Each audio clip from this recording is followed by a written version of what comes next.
Welcome. Thanks for joining me for segment 3 of our Coping with COVID-19 series. My name is Bev Evans, and I head up the Evans Wealth Management team at Richardson GMP. We originally introduced this Coping with COVID series as part of a live virtual town hall event we held for clients on April 17th. We had such great feedback that we decided to make it into a series of 3 different segments. And today is the 3rd and final series. Thank you for joining us. I'm going to start this session with the same question, and that is just to ask, how are you doing? We know that the COVID-19 crisis has affected us all at so many levels, health, wealth, and happiness, and that it's a very challenging time. So as always, we're here as a team to support our clients and our community with the same commitment to providing resources and expertise that might help you better get through it. We hope that through our time together, we'll be able to provide practical information and suggestions that will help you get through this great pause. So here's how our series is going to look. Today is segment 3. I will also do a quick recap of segments 1 and 2. And that's just to provide context around some of the things that we've been talking about coming into this session. For example, in segment 1, we focused on understanding stress, and that gives us a little bit of context and perspective of just this importance of being able to sometimes just let things go, things that we can't control or that don't matter. For segment 2, we focused on finding the silver lining in all of this extra time that we have perhaps with others or at home or on our own in our homes, and how to really find the resources and the activities to make the best of that time. We also looked into the positive power of positive psychology to always hope that we're making good choices and nurturing mind, body, and soul. Thanks for joining us today for segment 3. I invite you just to sit back, relax, enjoy the slides. I'll be dropping out of the corner of your screen through the presentation to rejoin you at the end. And as always, appreciate if we have any glitches that come up. Your patience will make sure we get everything back on track. So if you're ready, let's get started.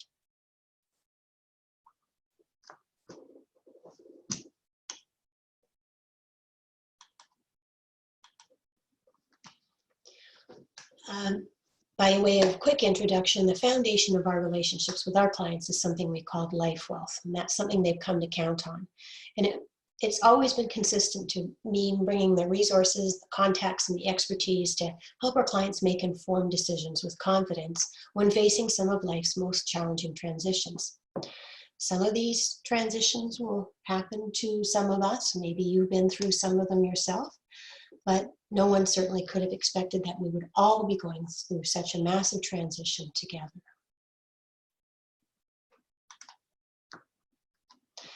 That is that the novel coronavirus and COVID-19 pandemic have abruptly changed our lives in so many ways, and in some ways probably forever.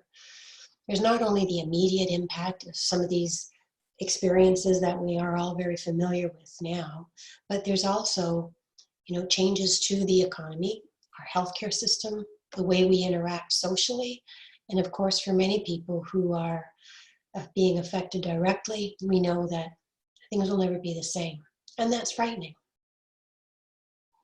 We talked about stress in terms of understanding that we have choices and that we can understand whether something is important to us if it matters, whether something is in our control.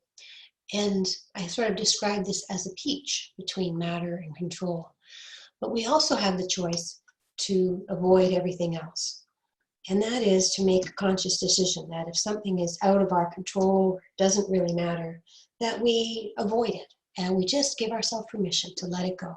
And we focus on the intersection of where things matter, where things control. Think of that as the seed that keeps us productive and positive. We work through a great list of ways to cope.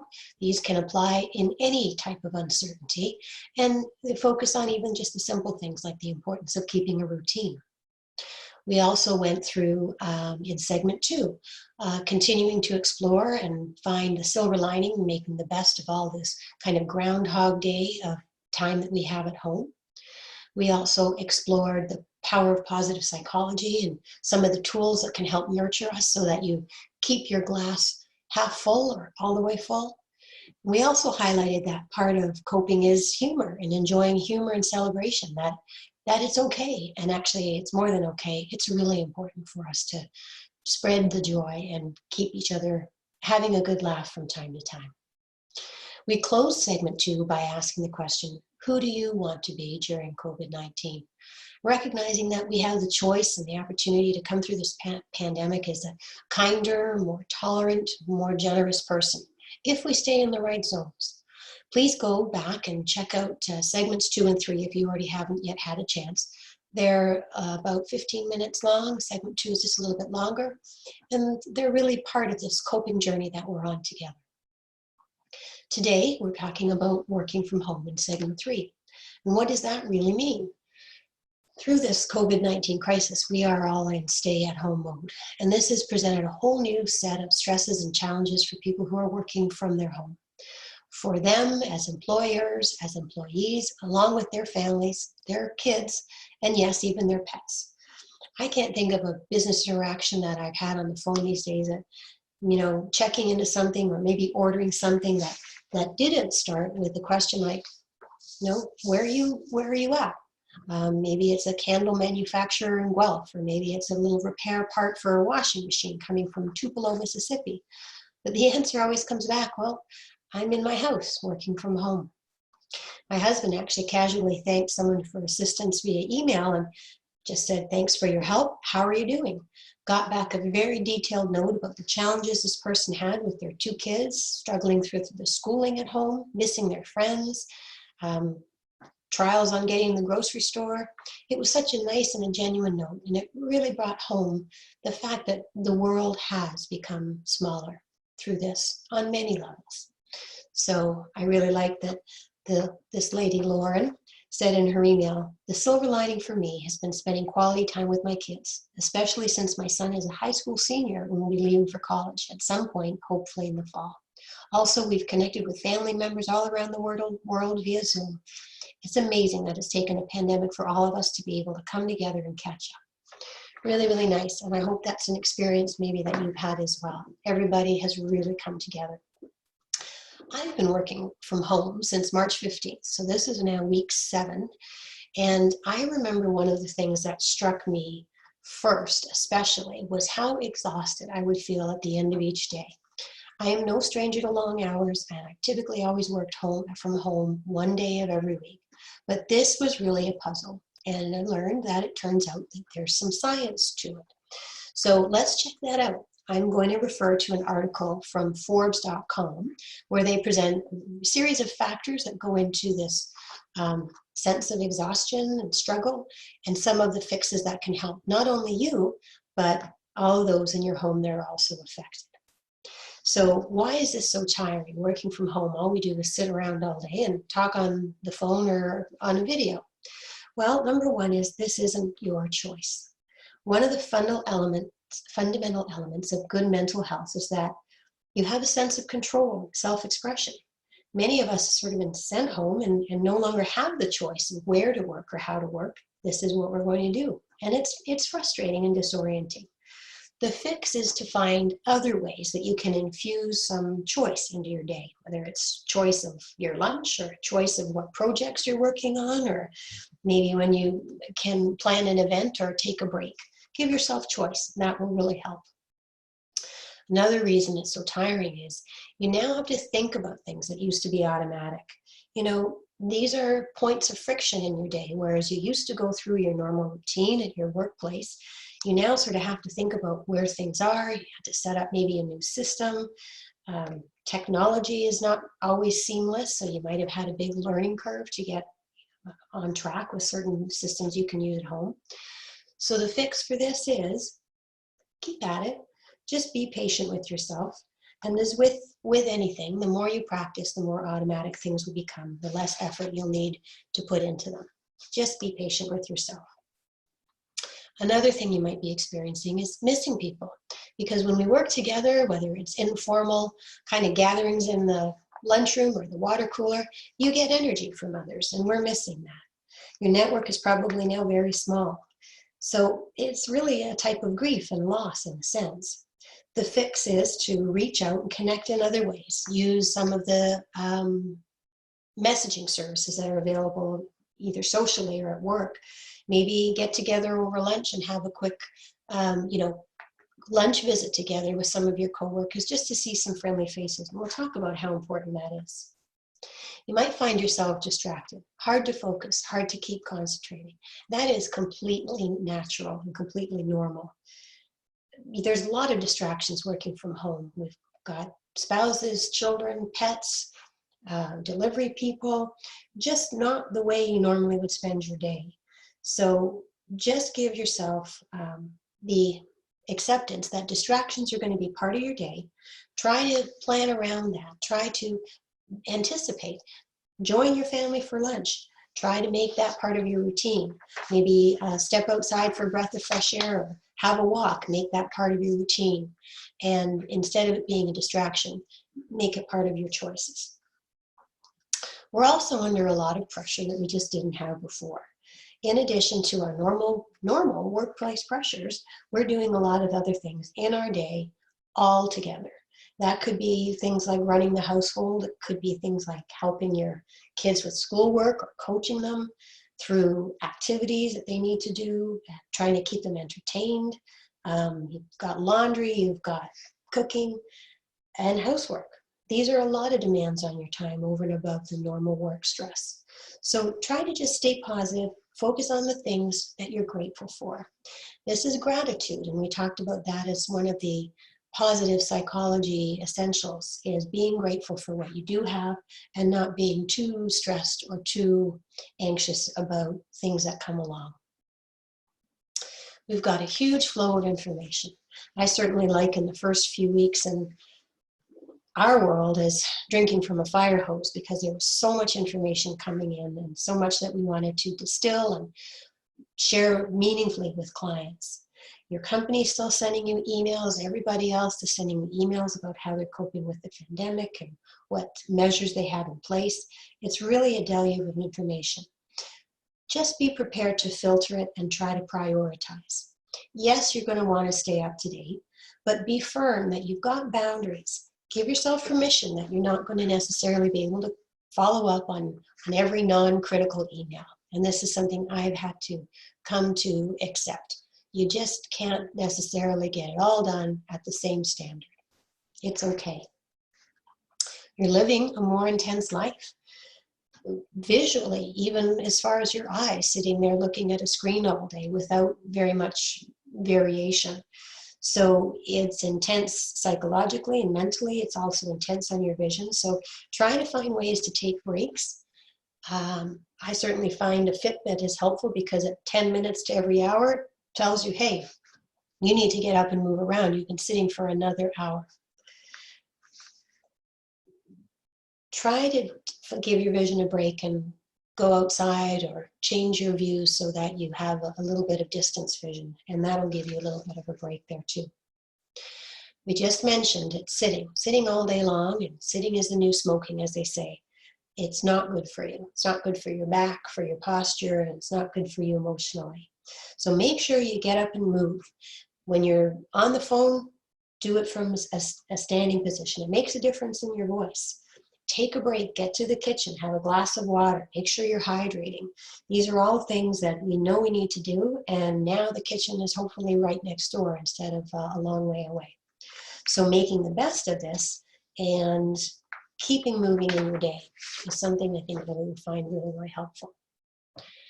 In terms of summarizing sort of the work from home situation, here are a few critical tips I think, hope you'll agree are helpful. First thing is the importance of a routine. And we talked about this as essential in just coping with stress in general. But for work, here we are at home. Yes, it's true. You could be in your pajamas all day and nobody would know. But you need to give yourself a trigger. Get up, get showered, get dressed. You are going to work. And this is the trick of giving yourself a mental trigger. In my case, I actually had my husband who gave me a sign that now you'll see over my right shoulder when I'm back on camera. It either says open or closed. And it was a subtle gift that made sure I could distinguish the time that I was in work mode versus home mode. And it really does work. I'm very conscious when I turn the sign over to closed at the end of the day and walk out of my office. It gives me permission to sort of turn things off. It's just as important that you know that you're at work and that you know when you're not at work. I have a friend, a neighbor actually next door, who's made a distinction, even though we could be all wearing comfortable stretchy pants, and probably are, given the world only sees us from the shoulders up these days. But she's taken to wearing jeans when working and then switching back to yoga pants. Again, just giving yourself a trigger to understand, now I'm at work and now I'm not. Part of what you also want to do is define your space. You could be working anywhere in your home. It could be on the couch. It could be the kitchen table. It could be on your bed. But try to define the space so that you know what it is, and that's when you're working. And so also, really importantly, others know that's when you're working. It's part of setting boundaries, making it clear where you're working, when you're working, and when others know that there are certain times that you are available and are accessible. Make sure that you book those in your day as well. Be fair with them. Have lunch together, or if you're on your own, have lunch virtually with a colleague or a friend by video, just to talk about nothing or share some gossip, but try to give yourself that break. And think about your schedule the same way. Just as you used to, hopefully, book time for exercise. Maybe it was going to the gym. Now, book time for yourself to exercise. Just because you could sit at your desk all day doesn't mean that's a good thing. Try to replicate your schedule so that you actually give yourself appointments and set times for certain things. Use your planner or your calendar system. Include your team if it's relevant. That helps for accountability. And there's a lot of platforms that can help your group stay connected and organize your workflow remotely, like Microsoft Teams or the app called Fellow. Very carefully, lastly, is just make your own list of to-dos. I like the less is more approach, and that is focus on results. Few critical results versus a lot of tasks, and make sure that you're accomplishing things with your time. Many times we can get overwhelmed and we can start to resort to mixing in home chores. Laundry, vacuuming might seem more productive than not knowing where to start on a very long list of work stuff. Yes, these things need to be done too, but try to be intentional and have a very specific list when you're working from home. In summary, be intentional with your plan, but be flexible and be prepared to lower your standards. Everybody understands. We're all in the same boat. This is the first time I haven't been able to get the things that I really thought I hoped or could or should, but same thing. You have to know when you can let it go and give yourself permission. It's okay. Be kinder to yourself. So a big part of our new reality here in the stay-at-home, work from home work is that we're in a much smaller social sphere. But it doesn't mean, because we're isolated, that we can't be connected. And video conferencing platforms have really become the big savior for this. There's many good platforms. We're using Zoom today. There's WebEx, WebJam. Even Facebook has just introduced a video element in their messenger service. So why should we use them when we could just rely on email or maybe just pick up the phone? Well, I think it's about this, and that's in business as in life.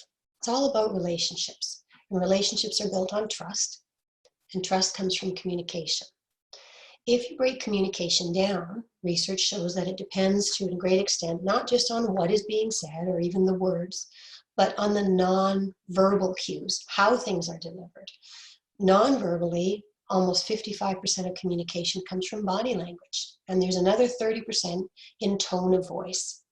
So this means if you're not taking advantage of video conferencing where you can see the party or parties that you're working with, you're really missing out on a lot of quality communication and a lot of relationship building.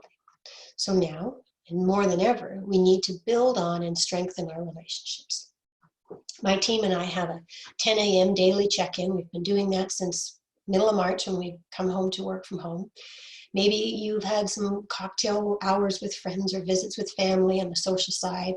And I'm sure you know what I mean, that it's very reassuring to see people's faces, to see their familiar mannerisms. You know, oh gosh, they haven't changed. It's very reassuring. And it's also kind of fun to see people in their natural habitat, in their homes, which is something you probably have never seen before. So if you're going to try video conferencing, I found these 10 golden rules I thought you might find helpful. Arranging a live event was new to me, and I certainly am trying to follow as many of these as I can.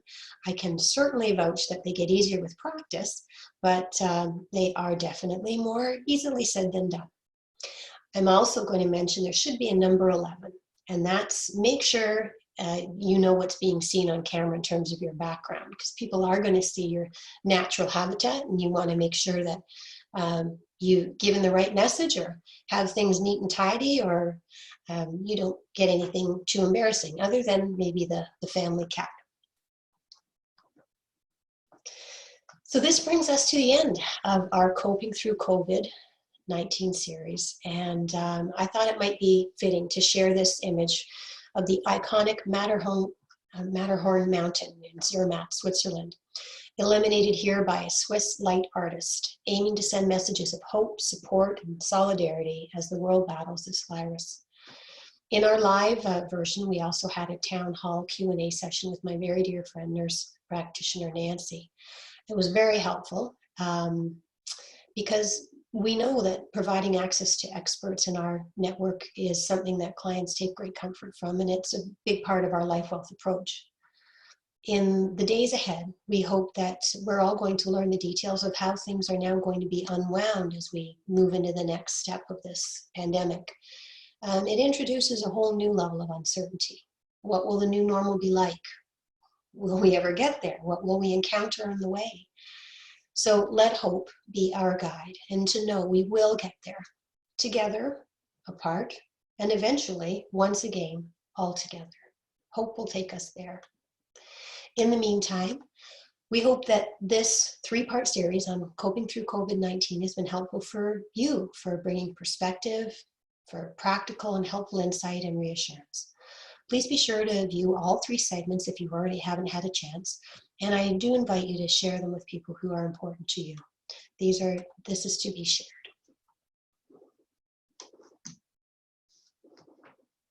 And now, I'll rejoin you. And I just would like to thank you for spending this time with me. Before I sign off, and in the spirit of hope, I would like to share a poem that I've come across with you, and it's called When This Is Over.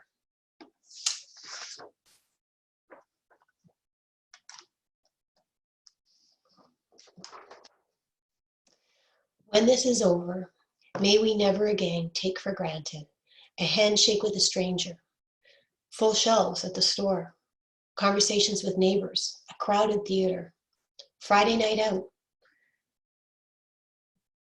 the taste of communion, a routine checkup, the school rush every morning, coffee with a friend, the stadium roar, a boring Tuesday, life itself.